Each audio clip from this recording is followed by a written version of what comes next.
Let's go.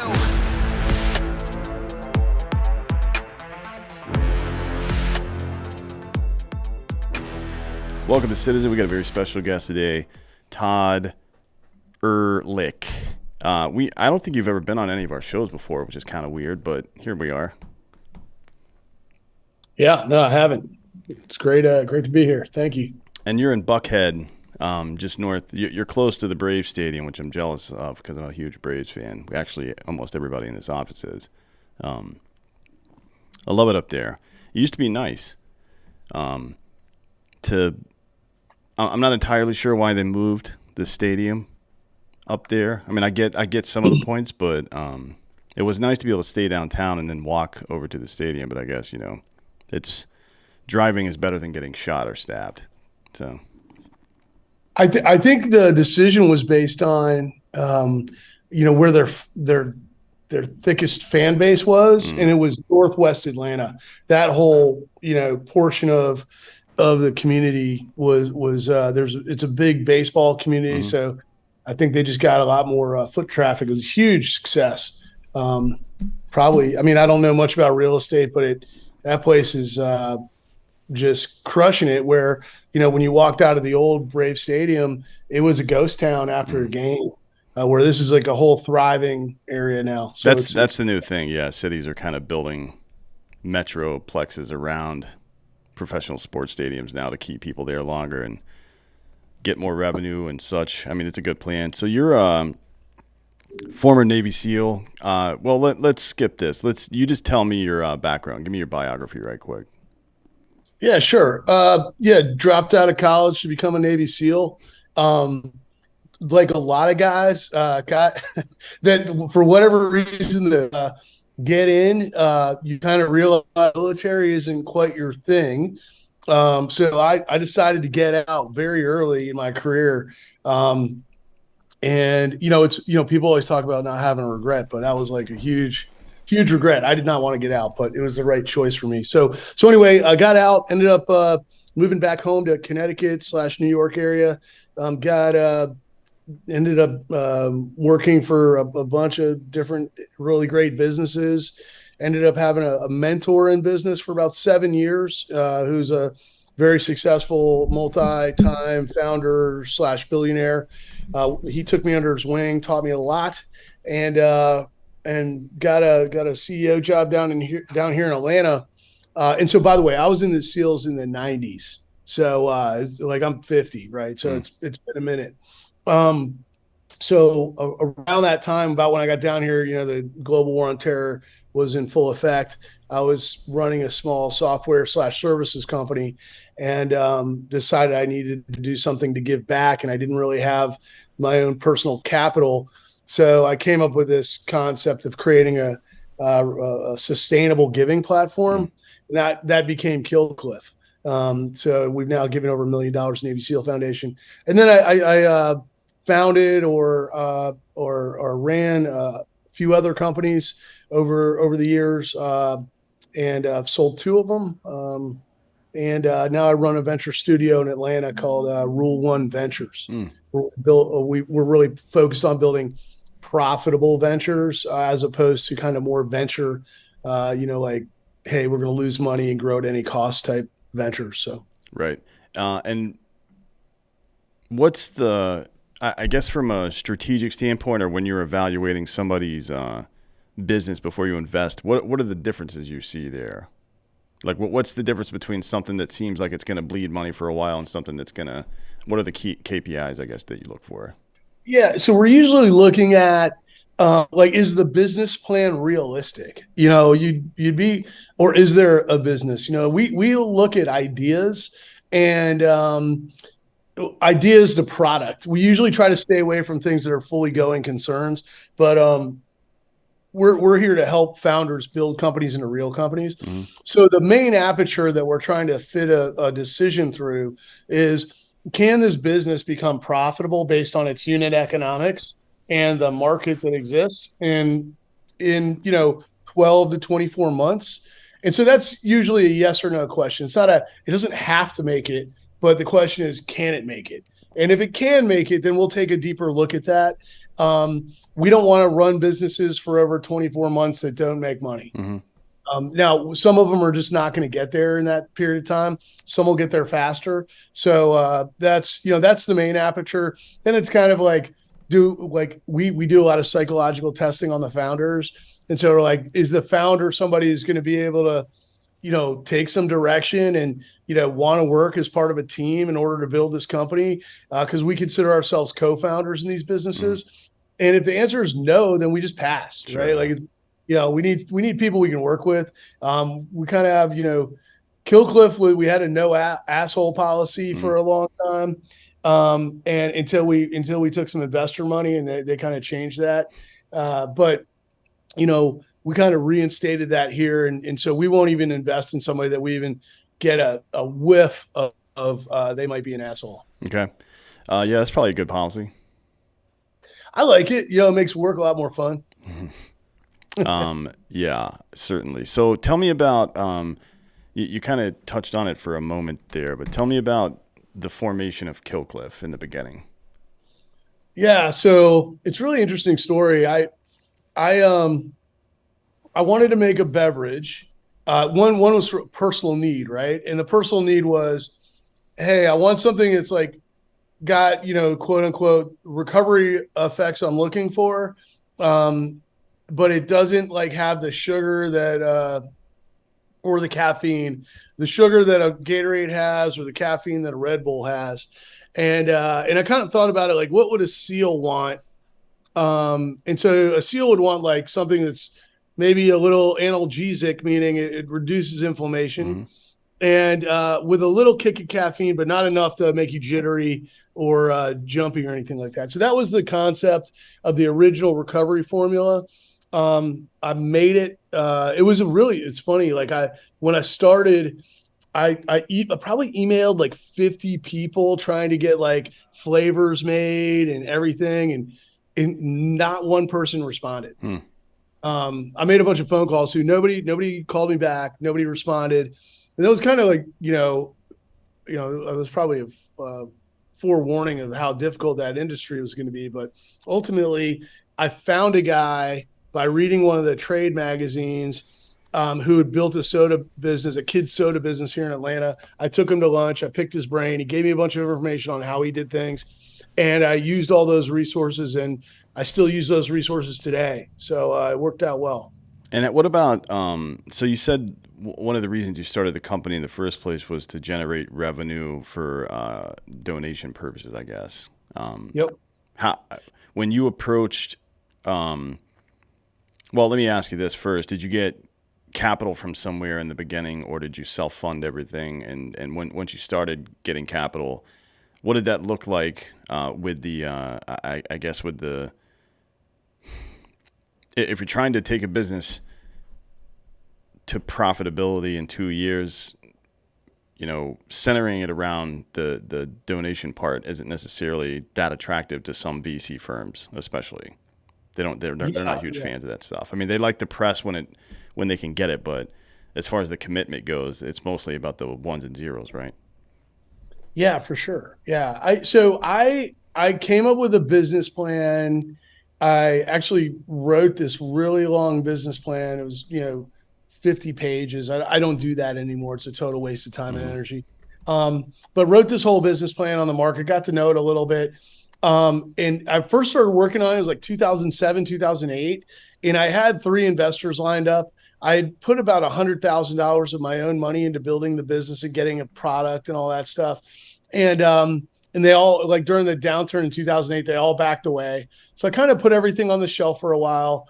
And in late 2009, early 2010, I kind of just decided I was running that other business that I was the CEO of, but I was like, every single person I talked to until I raised $150,000, I'm going to ask them to invest in this company. Mm-hmm. And so literally I asked everybody, and it was quite embarrassing. But I kind of made this little commitment. I'm just going to ask everybody. Like I would be asking you right now, right? Mm-hmm. I'd be like, hey, give me 150,000. You'd be like, no. And I'd be like, okay, cool. On to the next guy. And so I did that. And finally a guy goes, yeah, okay, cool. Whips out a checkbook, gives me 150,000 bucks. and I was off to the races. I needed that money to fund production. I had put all the money into kind of R&D of building the Mm, product. So he invested. I did a production run, which was super dumb. I had no way to sell it or anything. So I literally had 8,000 cases sitting in a warehouse. And one of my friends came over, and if you've ever met any of the Kill Clip guys, mm. there's a guy there named GW Yeah, I know who, GW. yeah, yeah. So he comes over to my house. My wife and his ex-girlfriend were close friends. We're just hanging out. And he's like, whatever happened to that Kill Cliff idea you had? And I was like, I've got a warehouse, 8,000 cases of this stuff. And he's like, well, let me help you sell it. And I was like, okay, cool. So we kind of just went to work selling it, and it started working. And then we ran into Baker. He Mm, found Baker, Baker Levitt, if you know yeah. him. And Baker, yeah, that's how we met. And Baker Levitt, I met him at a CrossFit gym, and he was like, I can sell a lot of this product. And I was like, please, please do. And so he opened up a few hundred CrossFit gyms, and we were off to the races. The investors that I had like in the early days were like kind of like friends and family. And then not till a little bit later did we talk to any actual institutional investors. It was a couple years. And it was like the first set of those guys, like we were really close to like not making payroll. Like we Mm. needed 200,000, and these guys offered us $2 million. And so we're like, oh, great, let's take it. And they were like more friendly.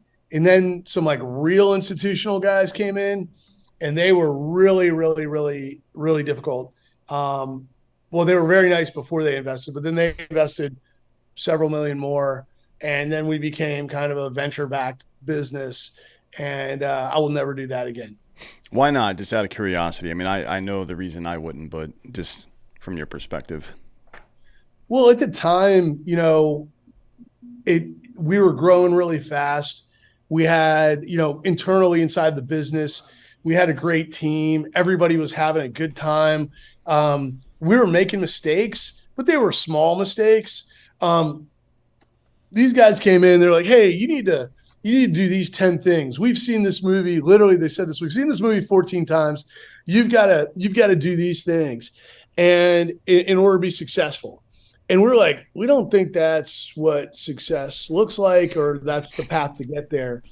And once I kind of said I didn't want to do what they wanted me to do, then it got into, and by the way, let me back up. This original set of investors was a group who they traditionally had control of all their investments. Mm. We were a non-control investment. And so what I learned was a non-control investor who normally is a control investor is going to work very hard to get control. Sure, yeah. And so there was that friction going on. And then there was the friction of I didn't want to do what I was told to do to grow the business, but I was growing the business just fine on my own.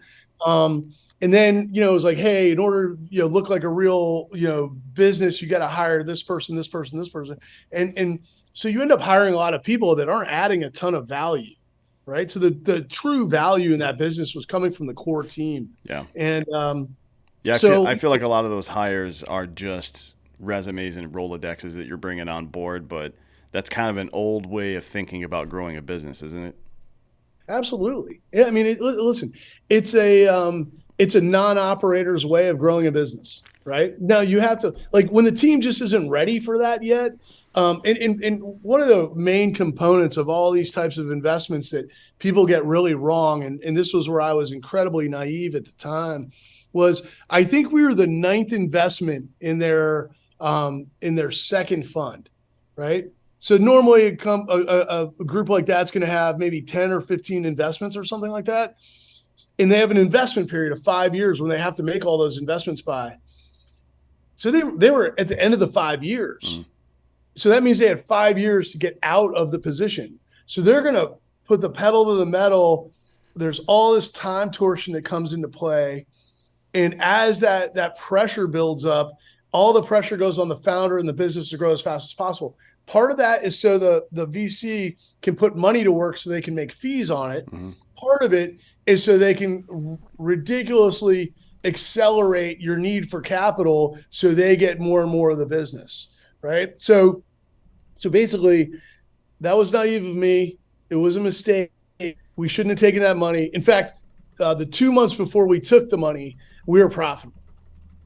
And had we just stayed on the path we were on, it'd be a different story. Now, with that being said, I did purchase the majority of the business back a few weeks ago.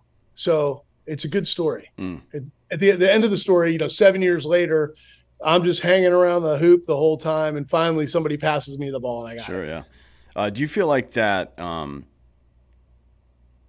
acceleration process? Because look, they're trying. A company like that isn't necessarily terribly concerned with net revenue and stuff. They're just trying to create top level revenue and EBITDA so they can, swing a multiplier and get their money and get the fuck out, right? Or as you Right. said before, in the early stages, they're trying to gobble up more of the business so they can, I guess, exert more control. Do you feel like that acceleration process kind of diminishes your value proposition or your brand positioning or any of that stuff? It's like you're going to compromise on certain things. Like, well, you got to do X, Y, and Z to get into this store. Like, well, we don't want to do that, but you have to do that because that's the fucking plan or whatever. I've run into stuff like that before, and it's, look, it's good to have competing interests, I think, sometimes because it's a meritocracy, and if everybody on board is honest and aimed in the right direction, then you're eventually you're going to get to the right place. You know what I mean? I think that's an important thing to do. But if you're heading in opposite directions, it's not good.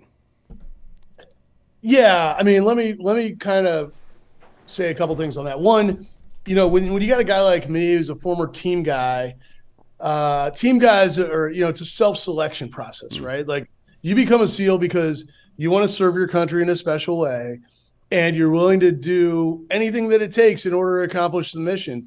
And you are with a bunch of very like-minded people who you trust deeply, and you have values that have almost complete alignment. And the process of going through a buds or whatever, those other guys go through Q course or whatever, it's to knock out the guys who have values that are not in alignment, right? In the real world, there's a lot of people that don't share your values, Sure. right? And I have a very specific, kind of set of values, and that wasn't aligned with my investors. And just like integrity and honesty, right? Like I would never like sit here and lie to somebody's face about something and then go and like tell a different story to the other guys, or what I mean, the other investors. Like people do that. Like that actually happens in real life. And like I assume I'm dealing with somebody who shares my values, but I Mm. was wrong. Yeah, I mean Totally wrong. that's something we ran into at Black Rifle a lot too. It's because the company, because Evan and Edwin were such coffee nerds, the product was always really high quality just because that's what they wanted. So we didn't necessarily have to worry about that. Although it is, when I say we don't have to worry about it, it's something ongoing that we're always paying attention to, but it's not something that we fucking have to have meetings about. The presumption is that the highest quality product is going to hit the shelf. Right. But when you start to talk to even when you go from a smaller vendor to a larger vendor, right? That it's like you got to meet with these people and figure out if they're fucked or not. You know what I mean? Because there's a lot of Yeah. shitheads in business these days, and that was a pain in the ass, man. I mean, it really was just sorting through all the people who, as you intimated, it's not just team guys or military people versus everybody else. There's plenty of good people out there, but there's a lot of Right. people who are fucking snakes. Right. Yeah, and they prey on these types of opportunities, right? There's other things too. When you've got some guys who've had success following a playbook, sometimes you run into things where like the playing field is always changing. Like if you took two football teams and they ran the same Oh fucking yeah. playbook over and over again, they would lose, Yep. right? And so I guess Especially the now in the direct to consumer and digital media age, things change every like 4 to 18 months. For every 3 to 4 months, it changes enough that you have to pivot, and every 18 months, it changes completely. Right? It's not like things are just not the way they used to be. yeah, and these guys are can be a little bit this first set of investors, not Mm. not other guys, but like first investors, they were just like very old school. and they had a very old school way of going about things. And the point is, you know, we started out as a direct to consumer brand. I thought direct to consumer was the way to go. And we got dragged into this retail business that I'm frankly not a big fan of. It's a dying industry. Retail, like people don't like even buying water at the store anymore, let alone a case of Kill Clip. So, I was kind of always excited about just direct to consumer, and they were excited about this retail thing because that's how they thought they got the highest multiple. But our brand wasn't necessarily there yet. Mm, I thought we needed to get way bigger online, and it's more measurable. But I didn't know anything about retail, sure. right? So I kind of was like, okay, you're telling me this is the way to go. I'm listening because I'm pliable. I want to be successful, and you've told me you've done this 14 times. I should have stuck to my gut on that one. Yeah, and then circling back to the value stuff. So one of the principles of this show, just for your awareness, this show is kind of organized around a set of principles that I think are universal. You know what I mean? Like, I'll support and defend liberty against all enemies, things like that. One of the Yeah. principles is that I'll place virtue above commerce in my efforts toward the public good will always trump my efforts toward my own benefit. Now, Killcliff started as a company that was intended to give back to the community, so you're checking the box there, pretty much right out of the gate. But as you continue to grow as a business, you definitely run into some hurdles in that regard, right? And it is it's one of the most difficult things is to find partners out there, but from vendors to distribution to partners in different states to the retail environment and then to the capital environment where they share. Like you have to have, I think, going in some non-negotiables, and one of them is like, no, we're going to do the right thing because that's who we are. But I find that the more you do that shit, the better your business does in the first place. You know what I mean? You can't buy better PR than just doing the right thing as a business, in my opinion. 1000% agree.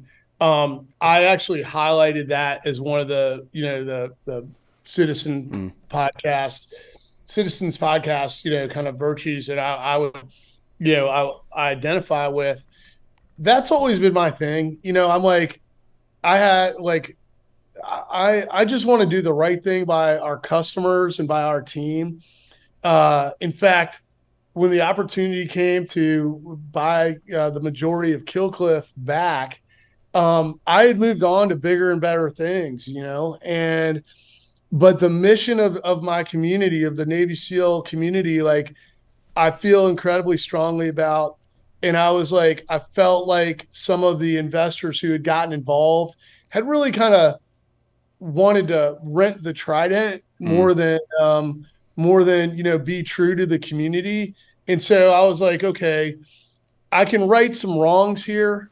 I can make some things better, and it might not be the highest and best use of my capital or time, but that doesn't matter. What matters is doing right by this community, bringing the authenticity back to the brand, and building it back up the right way, where we reconnect with our consumers, which we lost a bunch of them over the years. I mean, the brand has this amazing ability to draw in this great consumer base, but the way it was run for several years drove off a lot of customers, yeah, right? for sure. So they're starting to come back. It's funny, just and the word hasn't even gotten out yet. I bought the company back a couple weeks ago, and businesses was up like 15% in 2 weeks, which was with us doing nothing. Yeah. So that's kind of cool. But I think kind of going back to the virtue above commerce, I'm always going to make the right decision for basically what's right, based as opposed to what the highest return is, Right. which is an anathema to the majority of these investor types that I was dealing with. Right, they're gonna for each extra point they can get and everything, and that's where we just kind of don't agree. I'm like, it's not worth doing that if we kind of undercut who we really are. Hmm. at the end of the day for a few $1,000s or millions of dollars or whatever. Yeah, people Uh, say people. I've had conversations like this too, where people are like, "Well, what's a number where somebody would come buy your businesses where you would just say fuck it and not care what they do with it after?" It's like there's no amount of money you can give me to do that because I've been through this shit before and I know what it is. I mean, it's like if you're a decent human being, you're not going to be able to. There's no amount of money that's going to make you sleep better at night knowing you fucked a bunch of people over. And if you're able to do that, then I don't want you on my team in the first place. You know what I mean? So we've on a routine basis on our network, on Drinking Bros, on all the other shows. If one of our partners gets out of line and does stupid shit, we're done. That's it. Like and look, it's not like petty stuff. If you got different, we don't give a fuck about politics or any of that stuff. Do whatever you want. This is America. You can believe whatever the fuck you want and behave as long as you don't hurt anybody else, however you want. But if you're using, power and platform and capital to harm and censor other people, you're fucking done on this show. You know what I yep. mean? I don't give a fuck how much money it costs us. Yeah, I mean, I'm very similar. It held me back in business to a certain extent because there were opportunities to take advantage. In fact, I have like in my personal goals, there's like almost a preamble in there about how I'm just not going to screw people over in Mm, life. Like it's just not going to happen, right? And I'm going to do everything I can to help. I got lucky, right? I figured some things out early. I can help my community. So I'm gonna use the power that I have to do these good things, and I'm gonna avoid these fucked up things. You know what I mean? That these shortcuts, they're all like myopic shortcuts mm-hmm. that fuck people in the end. It literally doesn't build community. It doesn't build anything. It just builds discontent, and nobody wants to be around you when you do shit like that. So part of this kill cliff thing wasn't just making sure that the community was okay with this what is probably the opportunity that has the most um, chance of becoming the biggest sustainable giving platform to the Navy SEAL Mm, Foundation. Not only is there that, but it was also kind of like, hey, a bunch of people got screwed over by these other investors, right? Like by those early investors who really kind of undermined, those guys. So I can right a lot of those wrongs, mm, and so it. I'll tell you the weird thing is like the fact that I'm back in this position is trippy. Like I can't believe it. Like even though I never planned it, I wasn't sitting there pining over like waiting for the time. I was hanging around the hoop. I will say that, but I never actually thought it would happen. right. Right? But here I was, right place, right time, and it worked out. And so now we're just kind of fixing it all. And it's not only is it making more or generating more revenue instantly, it's also where it's just in the last few weeks, it's healthier than it's ever been as Mm. a business. So it's just one of those things. You get the right people together in the right room, making the right decisions for the right reasons, and magic starts happening. Yeah, Right? sure. Yeah, and it's not the easiest thing to do, and especially early on, you do pay the price for it. And I think you also pay the price if you pivot away from that ethical value proposition at some point, whether it's brand personalities that are involved with you that are no longer involved with you, or your mission is kind of it looks to the so here's the thing with commodities like this, and I would say energy drinks at this point are a commodity. Not maybe not as high as coffee because the older generation still isn't into energy drinks. When I say older, I mean like retirement age. Yep. So it still leans towards coffee because about 63% of people drink at least one cup of coffee a day. Energy drinks are a little behind that, but I think in 20 years that's not going to be the case. Those will flip for sure, just because of how society is now. So when something's a commodity like that, people have just a plethora of choices, right? And if they choose you, there's a reason for it. It's psychographic or something like that, right? It's we deep dive into the stuff and try to figure out exactly who likes our stuff and why, and then do more of that. And when you back off of that or pivot in some other direction, whether it's a VC firm that thinks they're smarter than you and they can grow the business faster, that old school shit doesn't work anymore, man. You can't just pump money into something and make it bigger if the entire thing, if it's a commodity, and two, if the commodity consumption is based on some kind of affinity base, right? It just won't work. Yeah, I mean, I totally agree. I think, the speed of commerce and change is rapidly accelerating, right? So all these brands that have been around forever are getting toppled right and left. And you're seeing, new brands come, you know, come up that are, that are more affiliated with their, affinity base or Mm. whatever the case may be. But at the end of the day, they're just way more authentic. So you can see, like, we had a CEO that came in after me. I mean, I literally was fired by the board of directors for apparently opening up Walmart of all things. Um, but so the CEO came in after me was, he had been a cereal guy and he's a nice guy, right? But he was using like, big company marketing techniques on a tiny brand that had a very, you know, close following of people, and it just totally lost the message, right? They were just total, and they tried to shift from, hey, we've got a bunch of people who are having affinity for the military to, you know, middle class housewives or whatever. Mm. Not that's a bad thing, but that's we're not selling cereal, right? It's this is a drink that is different. So I guess the point is people can smell that like unauthentic aspect of these investments a mile away, and I'm never letting that happen again. You know Sure. what I mean? I learned my lesson. I got lucky to have a second chance, an expensive second chance, but I'm like never happening again on my watch. So that's good news. Yeah, I like that. We can kind of pivot into one of the other things I want to talk about today, which is, the one of the things I like to say is that individual liberty and personal entrepreneurship are the two best inoculations to tyrannical bullshit, right? I mean, if you think about, so the individual liberty part, you might see exampled by the Constitution and republicanism and federalism and our system of government and how it's intended to operate, although it doesn't really operate that way, but how it's intended to operate. And then on the personal side, what you can personally do to liberate yourself from whatever oppression is coming from the state, and it's always coming in some form or another, is to be able to be an entrepreneur. And look, that can mean a lot of things. It can mean producing your own food or something, right? Right. One less thing you've got to use the state infrastructure to procure or pay tax on or whatever the fuck else is going on there.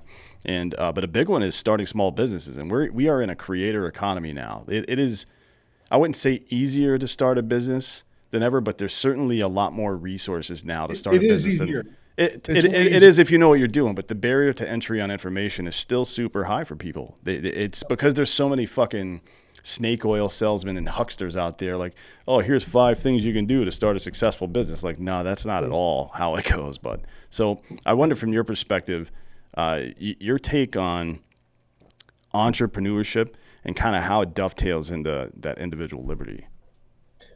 It's weird that we've never met before and we've never talked about this because it's one of my favorite subjects of all time, and I literally lead my life around this on a daily basis.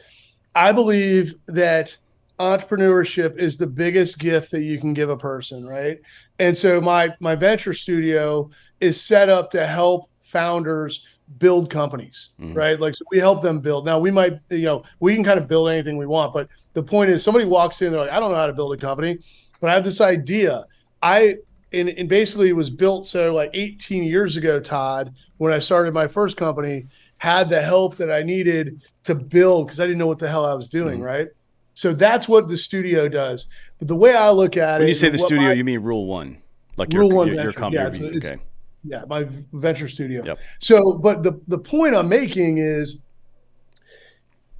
giving people access to tools to build companies gives them the ability to build something. And this whole like higher education thing is a total scam, Yeah, right? yeah. Like, I mean, like, I can't believe like they've convinced people they need to go get master's degrees to be second grade teachers. Like that Yeah. just doesn't make any sense. They got to take the burden of all that debt to be a teacher, Even going to right? business, I mean, the people I know that went to for the vast majority of the people I know who went to business school are in middle management positions, not in business ownership positions. You know what I mean? That should tell you something, right? And completely burdened by the Oh yeah. student loans that are off the charts expensive. Hmm. And so I'm like, it's kind of like, that Peter Thiel deal where he like takes high school Mm. graduates, gives like $250,000 to start a business. Like I think that at the end of the day, that like if I'm like, for instance, I'm a college dropout, right? I actually dropped out of college 2 times. But the reason why I say that is I'm like, I don't need a college degree to do what I do, right? I don't Mm. need a college degree to be active and successful in commerce. I need to have some grit. I Mm. need to get up and work hard. I need to be able to like organize my thoughts and prioritize, my resources and kind of like get squared away. But I don't need anything else, right? Integrity helps, I guess. But at the end of the day, there's so many people out there that are chasing this fake dream of higher education. It's going to save them. I mean, look at all the experts and how wrong they've been lately. But the point is that entrepreneurship is the ticket to true freedom. Mm. Not And not just for yourself, by the way. That is a force multiplier, as we like to call it, because there's a couple of key. Like if you had gone to business school, maybe you'd know this. Although you can just look it up on the internet, but it's like a dollar spent in the local community typically multiplies 7 to 11 times before it leaves that local community. Now, if you think about that from a tribe perspective, right? When I say tribe, I mean people who share our values. The more people like that you can lift up, the stronger and more resilient we all are to bullshit, right? So it's not just about. Uh, I encourage people to think about it this way because it's not just you're not giving people handouts. You're making an investment in your community when you help people do this stuff. absolutely, we have a CEO of one of our more successful, if not most successful, portfolio companies. She's a former police detective. Really, really, really wonderful person. And she would tell you she wouldn't be here if it wasn't for us and the help we've given her, which isn't just capital, right? Mm. It's like, hey, like I get it, you're thinking about it this way, but like let's just nudge you going in that direction a little bit. That goes a long way. And in the way I look at it is like I always tell other team guys, I'm like, my phone is the bat phone. If you ever need any help in business, call me. I Mm. don't care, right? And so you're going to get an answer from me that you probably wouldn't get from anybody else. So you're going to want to make that Mm. call because it might be the answer that you really need. But ultimately, you know, when we can help other people be successful in entrepreneurship, it is a game changer for them, and it leads to a life of like I know this is going to be corny. I've never been so happy as when I've been an entrepreneur, right? Because I'm making my own decisions. I'm, setting my own priorities. I'm getting up, early in the morning to get out there and get the work done. And then I'm leading other people and Mm. I'm helping other people follow their dreams and find their success. And when my partner is actually he went to Harvard Business School and he's a Navy F-18 guy, went to Naval Academy, but my co-founder. But we had this, our original dream that started the studio was, what if we could find a special operations guy and like he was also a McKinsey guy Mm. and like a McKinsey guy and start 100 companies around that, that management group, like that management nucleus. And then we would surround that with like, don't be an asshole, Mm. be an ethical, entrepreneur, kind of follow these, the proper virtues of growing businesses. And you set 100 companies, 100 ships of sail like that. What a difference that would make in the world. Right. And what those, and then be like, hey, and then help the next group of guys coming out or gals coming out with whatever they need help with.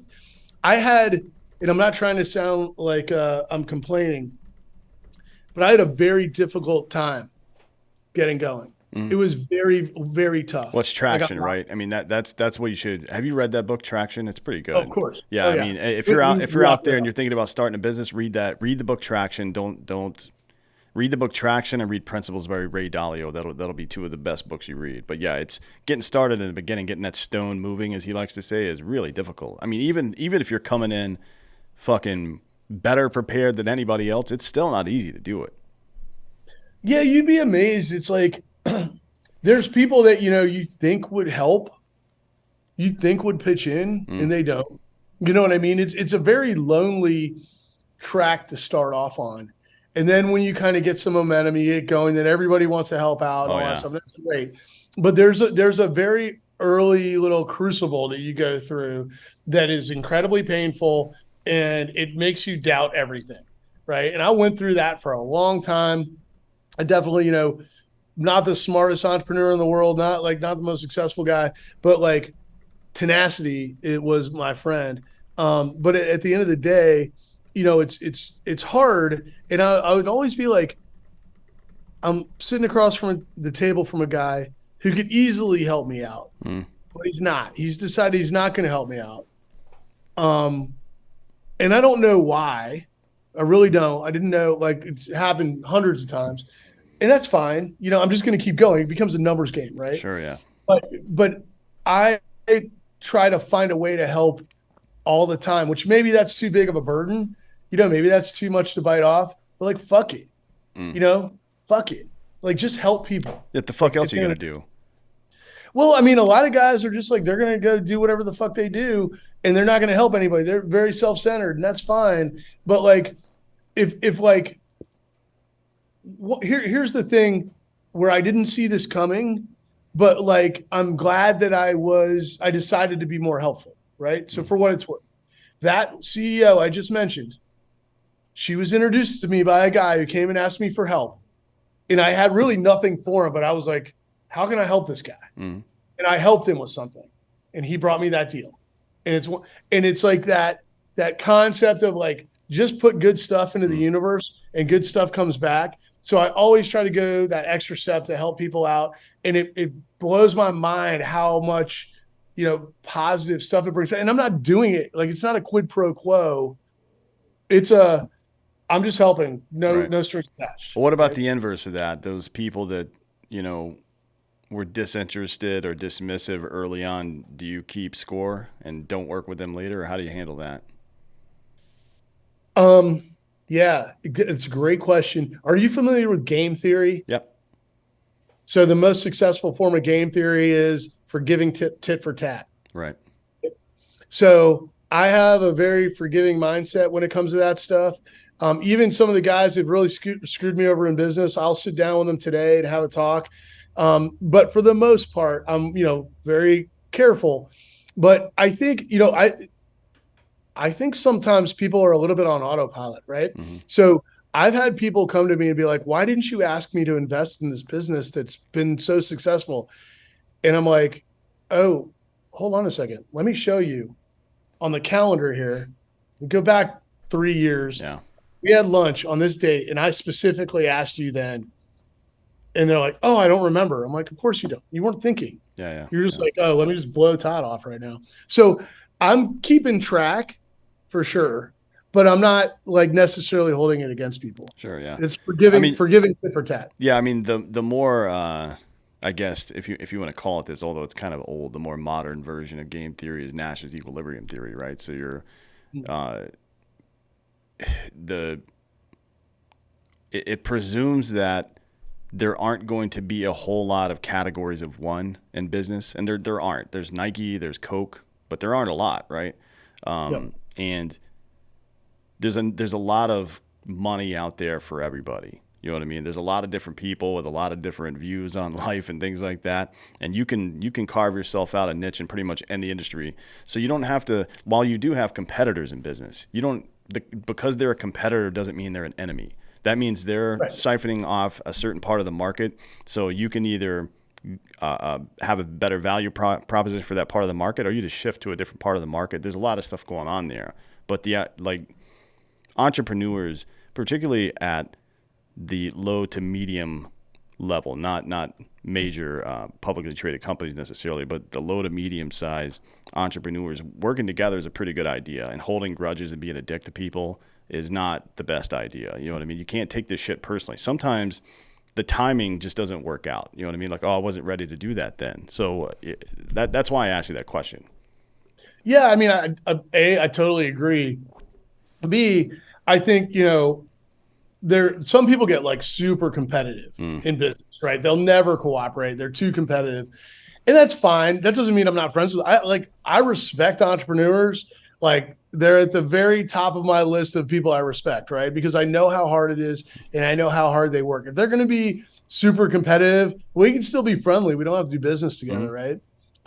With that being said, I also think I kind of like, when you have a good, like, that's the other thing. When you have like kind of the lay person in entrepreneurship looking at an entrepreneur, they don't realize that even though it looks easier and I'm happier than I've ever been, I'm actually working harder than I've ever yeah. worked. Right.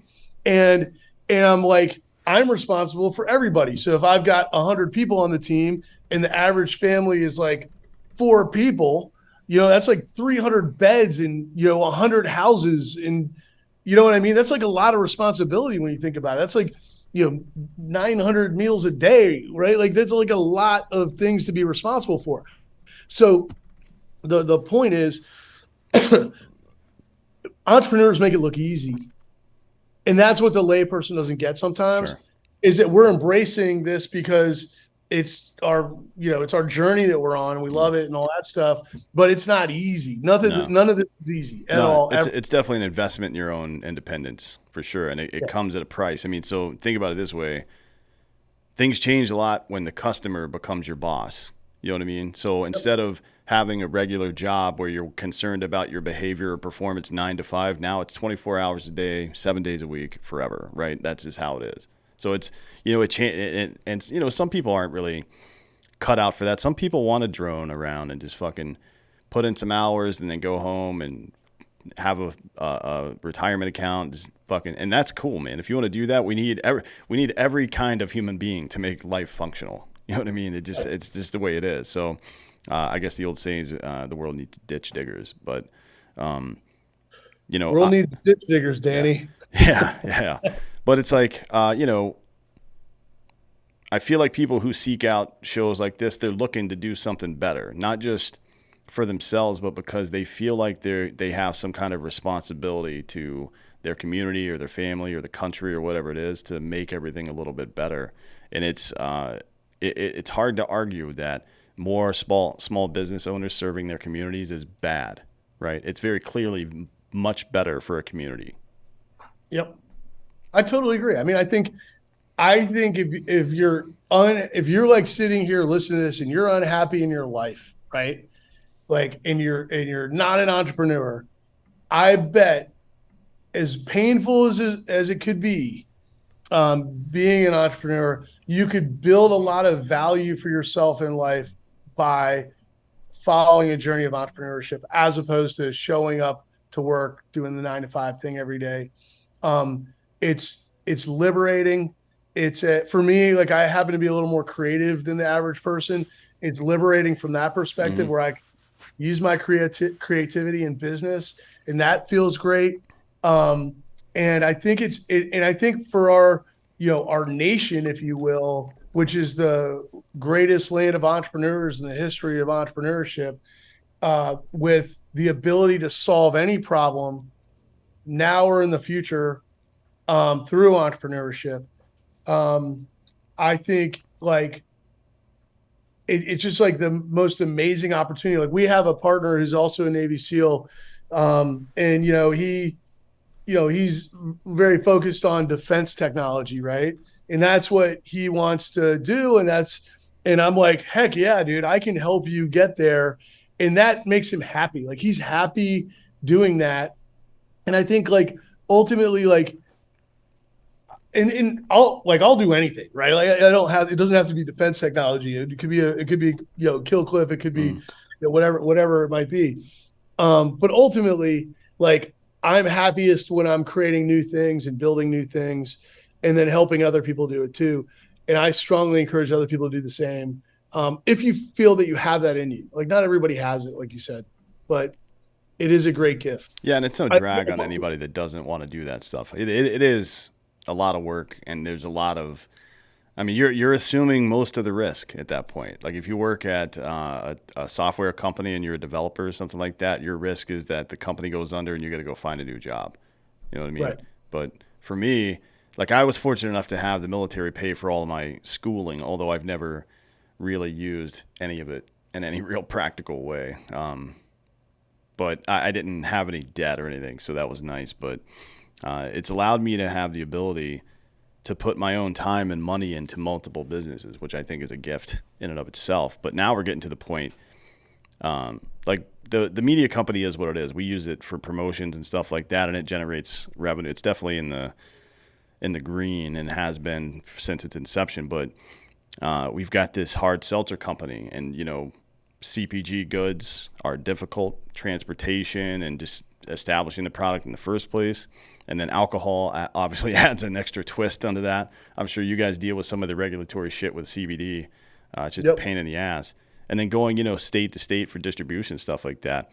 Um, we've got a big audience. We've got a really good product, got relationships. Now we're getting to the part where we're going to have to take on some strategic partners. Like there's no avoiding it because we put probably $500,000 of our own money into this thing already, just working day to day, and at this point it's going to be to expand at a reasonable rate. We're going to have to start doing some stuff like that. And I think there's other people in the audience that have their own small businesses like that.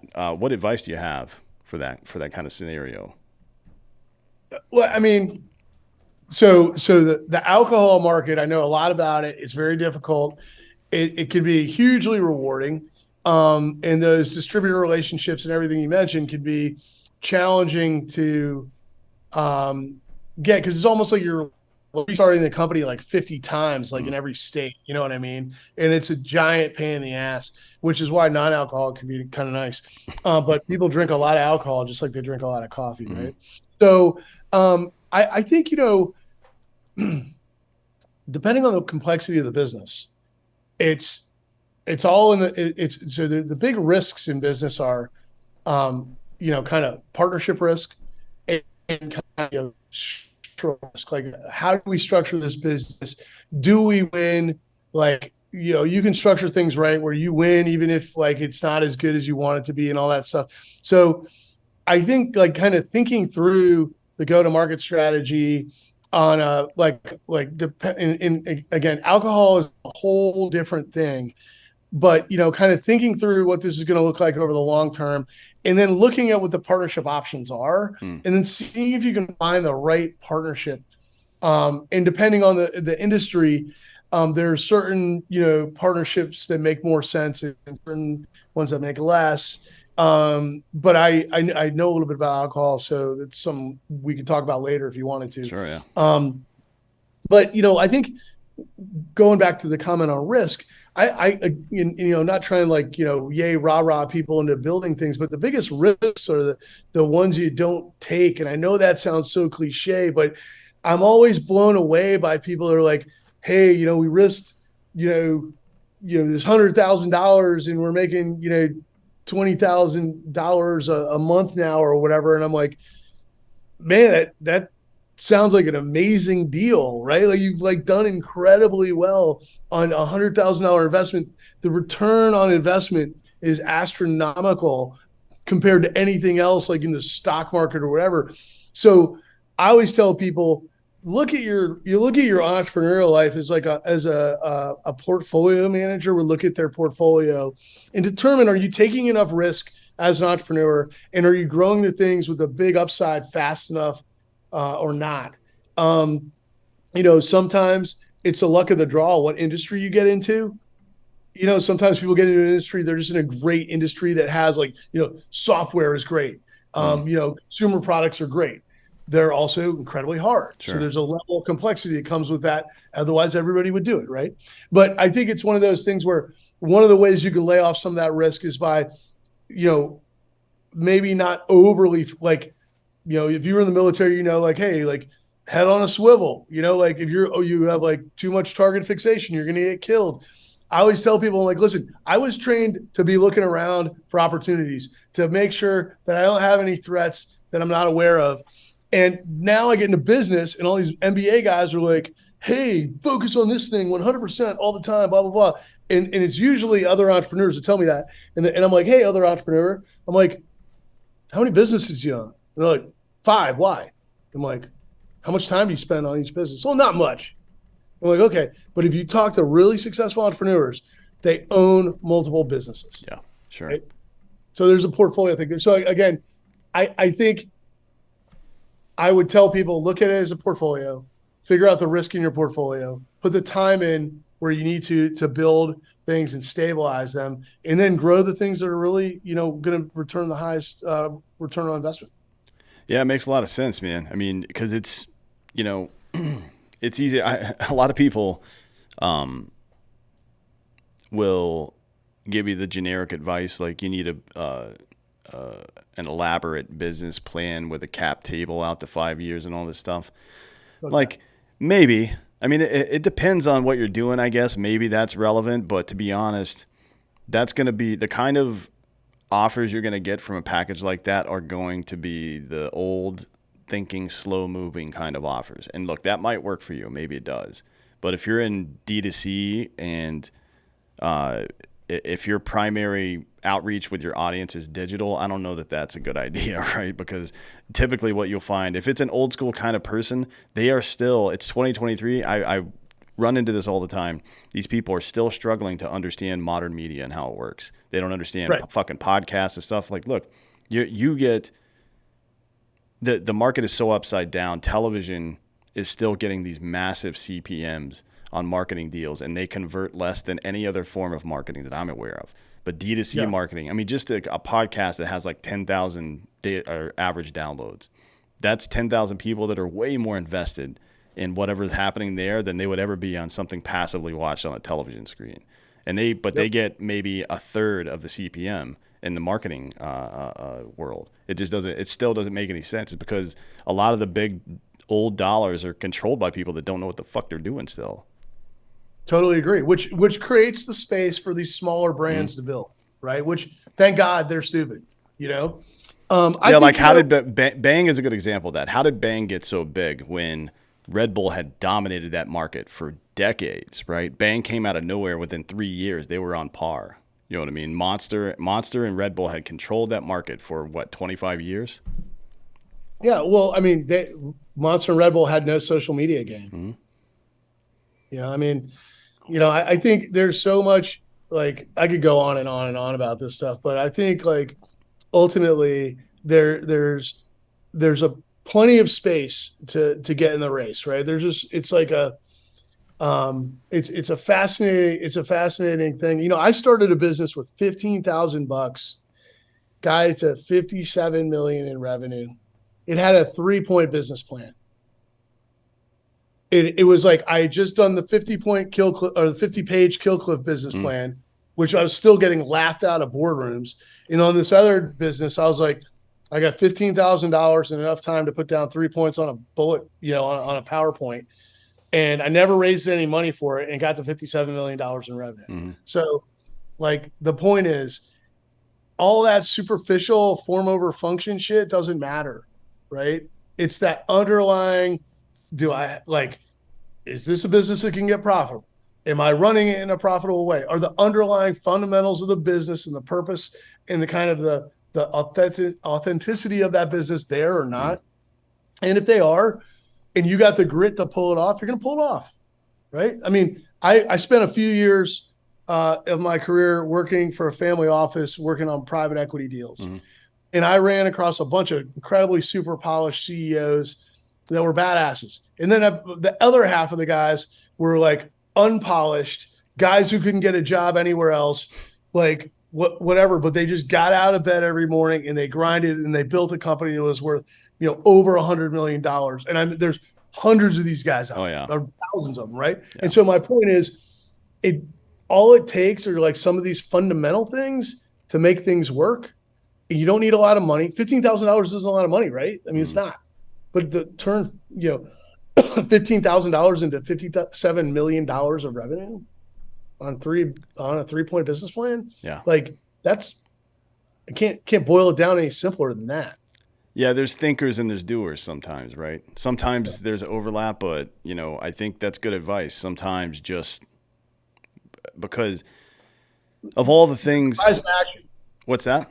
You got to have a bias to action. Yeah, for sure. Yeah. I mean, of all the things that are difficult about starting a business, I think getting traction is the hardest, to be honest. And if you don't have the grit and temerity to fucking do that shit at whatever cost, then it's just not going to work anyways. So what's the point at that point? Just go be a college professor and teach business classes and never start a business of your own. By the way, don't ever fucking take advice from somebody that hasn't done it themselves. It seems like an obvious thing to say, but there you go. That's it. Yeah, totally agree. Yeah. Well, look, thanks for coming today, man. I appreciate it. It's been a really good talk. I like giving people, I mean, this is a little different than most of the normal shows we do, but I think it's really important for people as we, feel the continued weight of the state pressing on us these days and even globalism. It's important to build from the inside out. Like fucking make your own stuff, even if it's just planting a garden in your backyard. Do something that boxes out the government from your stuff.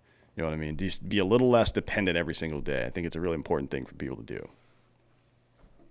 Again, thanks for coming today. We really appreciate it. And you have anything else you'd like to share with the audience before we get out of here? Pump Kill Clip. You guys got any deals going on?